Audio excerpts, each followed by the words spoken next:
ప్రస్తుతం ఇండియాలో ఉన్న ప్రతి ఒక్క దర్శకుడి చూపు తెలుగు సినిమా హీరోల మీదే ఉంది. ఎందుకంటే మన హీరోలతో సినిమాలు చేస్తేనే ఇండియన్ సినిమా ఇండస్ట్రీలో సూపర్ సక్సెస్ఫుల్ గా నిలుస్తున్నాయి అనేది ప్రతి ఒక్కరి నమ్మకం. ఒక సినిమాను భారీ బ్లాక్ బాస్టర్ గా తీసుకెళ్లి భారీ కలెక్షన్లు రాబట్టడంలో తెలుగు హీరోలను మించిన వాళ్ళు ఇప్పుడు ఇండియన్ ఇండస్ట్రీలో మరొకరు లేదు అనేది వాస్తవం. ఇక ఇలాంటి క్రమంలోనే కాలీవుడ్, మాలీవుడ్, బాలీవుడ్ దర్శకులు సైతం తెలుగు సినిమా హీరోల వెంట పడుతున్నారు. మరి ఇలాంటి సందర్భంలో మలయాళం ఇండస్ట్రీకి చెందిన జీతు జోసెఫ్ లాంటి డైరెక్టర్ సైతం మన తెలుగు హీరోలతో సినిమాలు చేయడానికి చూస్తున్నట్లు తెలుస్తుంది. ఈయన మలయాళీ ఇండస్ట్రీలో తన సినిమాలతో చాలా వరకు అద్భుతాలు సృష్టించారు. ఈయన చేసిన దృశ్యం సిరీస్ ప్రేక్షకులను అలరించడమే కాకుండా ప్రతి ఒక్క మనసులను దోచుకునేందనే చెప్పాలి. ఇక సస్పెన్స్ థ్రిల్లర్ సినిమాల్లో ఈ సినిమాలు మొదటి స్థానంలో నిలుస్తాయి. ఇక ఈ సినిమాలని ఆయన మలయాళంలో మోహన్ లాల్ ని హీరోగా పెట్టి చేశాడు. ఇక తెలుగులో వెంకటేష్ రీమేక్ చేసి భారీ సక్సెస్ లను అందుకున్న విషయం మనకు తెలిసిందే. ఇక ఇలాంటి దర్శకుడు ఇప్పుడు తెలుగులో ఉన్న స్టార్ హీరోలతో సినిమాలు చేయడానికి సిద్ధమవుతున్నాడు. మరొక మంచి ప్రాజెక్ట్ అనేది డెలివరీ చేసే ప్రయత్నంలో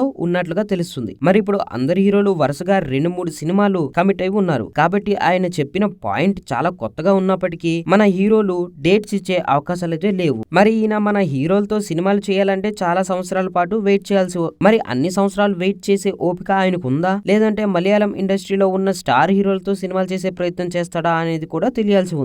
నిజానికి జీతు జోసెఫ్ లాంటి దర్శకుడితో మన హీరోలు సినిమాలు చేస్తే మన హీరోల క్రెడిబిలిటీ కూడా పెరుగుతుందని చెప్పడంలో ఏమాత్రం అతిశయోక్తి లేదు. కానీ మన వాళ్ళు ఇప్పుడు ఆయనతో సినిమా చేస్తారా లేదా అనేది చాలా కీలకంగా మారబోతుంది. ఆయన ముందుగా ప్రభాస్ ని టార్గెట్ చేస్తున్నట్లుగా తెలుస్తుంది.